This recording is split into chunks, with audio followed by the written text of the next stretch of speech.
Good morning everyone. आशा करता हूँ आप लोग घर पे होंगे, स्वस्थ होंगे और कोविड प्रोटोकॉल्स को फॉलो कर रहे होंगे। लास्ट लेक्चर तक हमने इस चैप्टर के बारे में जो भी पढ़ा है उसको एक बार वापस से रिकॉल कर लेते हैं। तो सबसे पहले हमने क्या पढ़ा था?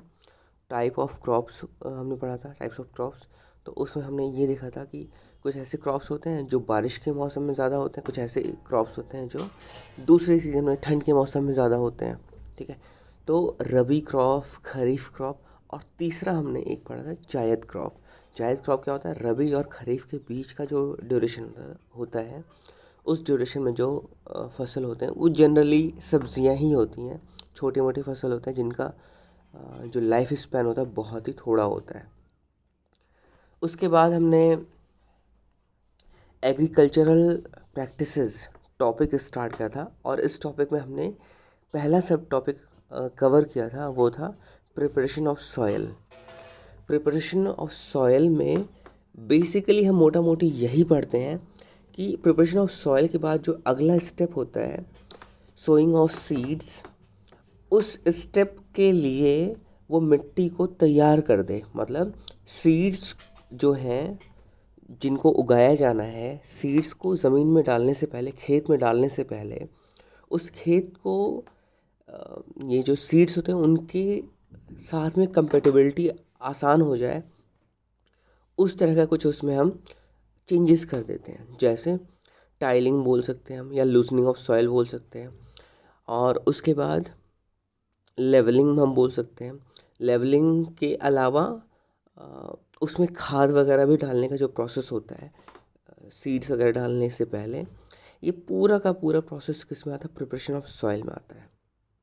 ठीक है, उसके बाद हमने उसी में ही प्रिपरेशन ऑफ सॉइल में ही हमने एक दूसरा टॉपिक देखा हुआ था कि ये जो प्रोसेस होते हैं जिससे हम प्रिपेयर करते हैं सॉइल को, उसके लिए कौन से इंस्ट्रूमेंट्स यूज़ करते हैं।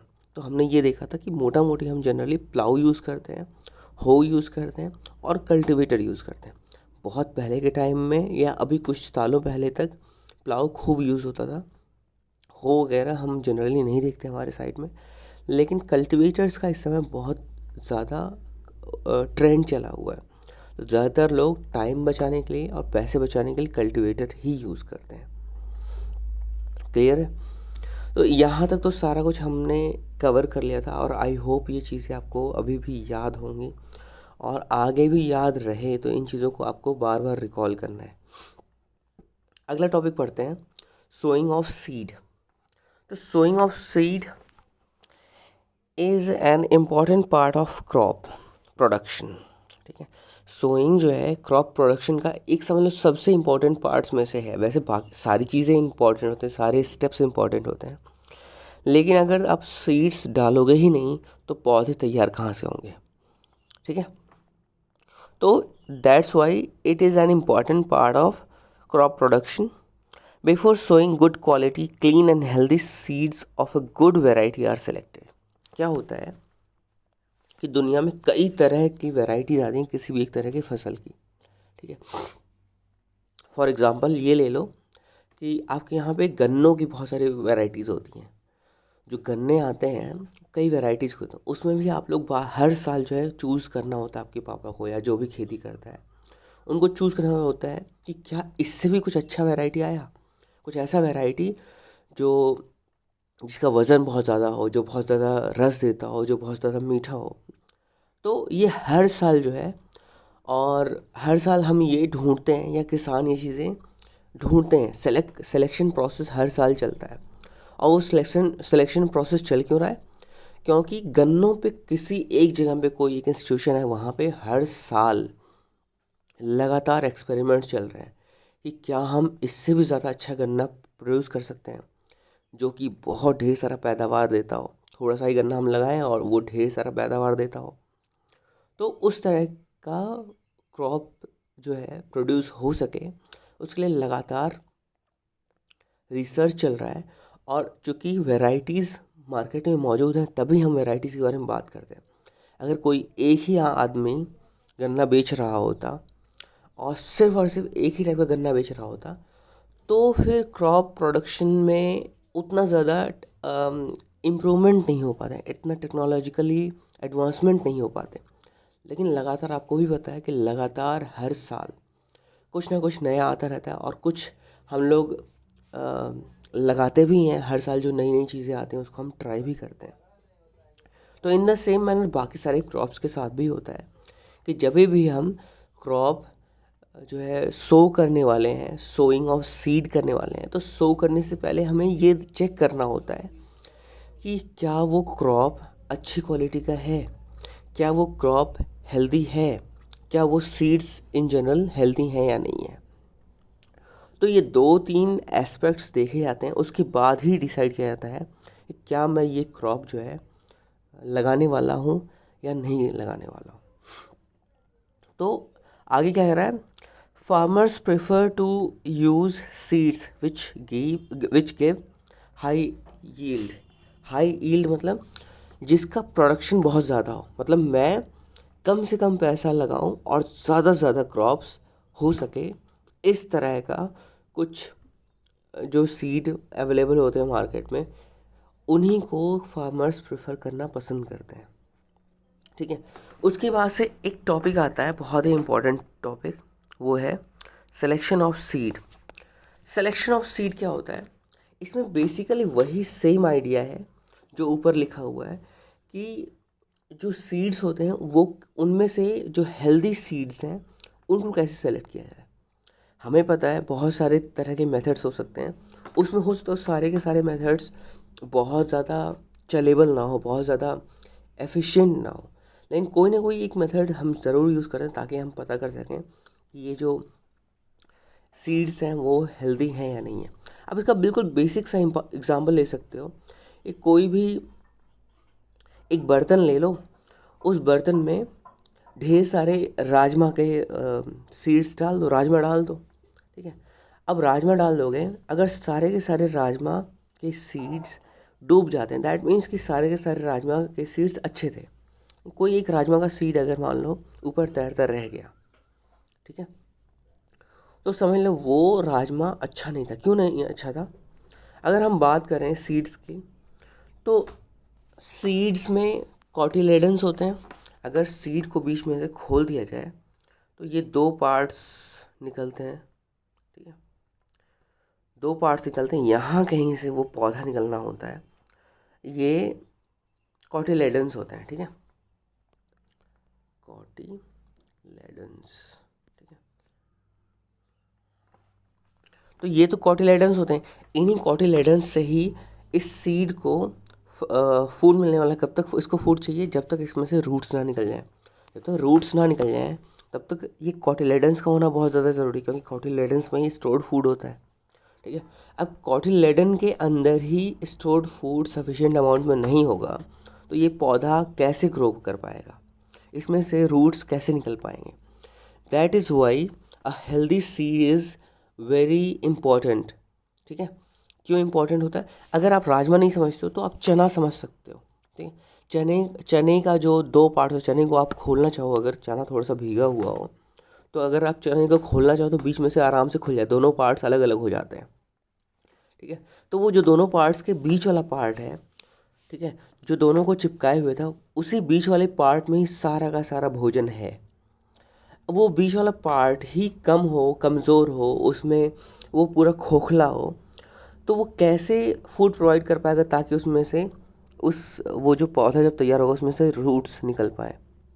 ठीक है, तो रूट्स निकल पाए, उस स्टेज तक जाने के लिए कॉटिलेडन्स के पास में स्टोर्ड फूड होना ज़रूरी है, या फिर सीड्स का हेल्दी होना बहुत ज़्यादा ज़रूरी है।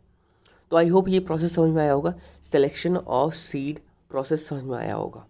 ठीक है, फिर उसके बाद आता है कि सोइंग ऑफ सीड जो होता है वो करते कैसे। हमने ये तो देखा था कि प्रिपरेशन ऑफ सॉइल जो था वो हमने 3 इंस्ट्रूमेंट्स का यूज़ करके हमने प्रिपेयर किया था सॉइल को। अब सोइंग जो है होता है, क्या इसका भी यूज़ हम कुछ खास इक्विपमेंट से करते हैं? तो आंसर है yes. The tool used traditionally for sowing seeds is shaped like a funnel. अगर आप देखोगे इस पिक्चर में या बुक में भी देख सकते हो कि ये जो हल है, ठीक है, यहाँ पे एक प्लाऊ है, ठीक है, ये प्लाऊ हो गया, और प्लाऊ के बगल में एक फनल जैसा कोई शेप दिख रहा है, ये रहा फनल जैसा शेप दिख रहा है ये, ठीक है। इसको रुक जाओ 1 मिनट, कलर चेंज कर देता हूँ मैं। ये आपको फनल दिख रहा होगा, ठीक है, फनल जैसे दिख रहा है, ऐसा करके कुछ है, ऐसा कुछ स्ट्रक्चर, और लंबा सा पाइप जैसा कुछ स्ट्रक्चर। आपके यहाँ पे ऑब्वियसली नहीं होता होगा ये चीज़, लेकिन एक ये ट्रेडिशनल वे है, हो सकता हो आपके यहाँ पे ना होता हो, कहीं और होता हो, लेकिन ये होता है, ये वाला प्रोसेस। क्लियर है? The seeds are filled into the funnel, pass down through 2 or 3 pipes having sharp ends. अब क्या कह रहा है, ये जो पाइप्स होते हैं उनके शार्प एंड्स होते हैं। शार्प एंड्स मतलब हो सकता है वो नुकीले टाइप के होते हैं, आप ऐसे समझ सकते हो कि कैसे नुकीले होते होंगे। जो पाइप का एंड होता होगा वो कुछ, मान लो ये पाइप है और पाइप का ये रहा एंड, ठीक है, तो एंड में ये थोड़ा सा नुकीला होगा। नुकीला कैसे, ये शायद आपको क्लियरली दिख भी नहीं रहा होगा, नुकीला क्लियरली नहीं लग रहा होगा, लेकिन आप ऐसे समझ सकते हो कि ये वाला जो पाइप है वो यहाँ पे इस पॉइंट पे निकला हुआ है, बिल्कुल इसका एज निकला हुआ है, और यहाँ वाले पॉइंट का एज नहीं निकला है। तो ये वाला एज जाके ज़मीन में जाके आराम से, बड़े आराम से चुभ जाता है। अगर आपको इसको समझना है तो आप सभी लोगों ने फ्रूटी ज़रूर पिया होगा। तो फ्रूटी के साथ में जो पाइप आता है वो पाइप एक तरफ से ऐसे पूरा होता है, ओपनिंग होती है, लेकिन दूसरी तरफ से एक एंगल में ओपनिंग होती है, इस तरीके से। वो एंगल में ओपनिंग क्यों होती है, ताकि ये जो एंगल है ये आराम से उस फ्रूटी के डब्बे में जिस जो जगह दिया हुआ उस जगह पे छेद कर सके, ठीक है। ये वाले एंड से छेद नहीं हो सकता था, लेकिन ये वाला एंड चूँकि नुकीला था, इससे आराम से छेद हो सकता था। आई होप ये चीज़ आपको समझ में आया होगा। तो सिलेक्शन ऑफ सीड के बाद में ट्रेडिशनल टूल में हमने फनल के शेप का हम एक टूल देखे थे। उस टूल से पाइप लगा हुआ होता है, जो कि हो सकता हो एक पाइप बहुत ज़्यादा छोटा हो तो उसमें 2-3 पाइप हम ऐड कर दें ताकि वो लंबा सा पाइप हो, ताकि किसान को झुकना ना पड़े, खड़े खड़े ही वो उस फनल में सीड्स डालें और वो ज़मीन में आराम से चला जाए, ठीक है। तो these ends pierce into the soil and place seeds there, ठीक है। तो देखो एक तो हम लोगों ने ये देखा हुआ है कि जनरली किसान जो होते हैं वो छींट देते हैं, खेत में गए और सीड्स को ऐसे ही छींट दिया, मतलब हाथ से ही ऐसे थ्रो कर दिया आसपास में, ठीक है, ऐसे फैला दिया कि सारे सीड्स एक दूसरे से बहुत ज़्यादा नज़दीक ना हो। इस बात को ध्यान में रख के किसान ऐसे टॉस कर देते हैं, ठीक है। लेकिन वो क्या होता है कि उसमें हो सकता है कि कोई कुछ ऐसे जगह हो जहाँ पे सारे सीड्स बहुत ही ज़्यादा एक दूसरे के करीब आ जाए, तो उसको अवॉइड करने के लिए ये वाला मेथड किया जाता है, जहाँ पे एक टूल होता है जो कि फनल के शेप का होता है, और उसका दूसरा एंड जो पाइप शेप का होता है वो थोड़ा सा निकला हुआ था, वो उसमें एक एज होती है, वो एज जो है ज़मीन में धंस जाता है और सीड को वहाँ पे प्लेस कर देता है।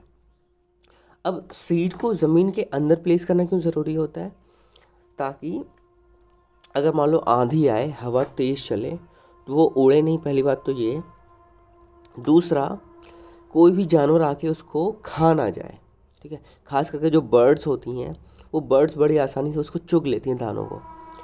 तो उस चीज़ को भी अवॉइड करने के लिए क्या किया जाता है कि ज़मीन में हल्का सा नीचे, बहुत ज़्यादा नीचे नहीं, हल्का सा नीचे उसको लगाया जाता है, ठीक है। तो आज यहीं पे एंड करते हैं, बाकी हम नेक्स्ट लेक्चर में मिलेंगे। Thank you.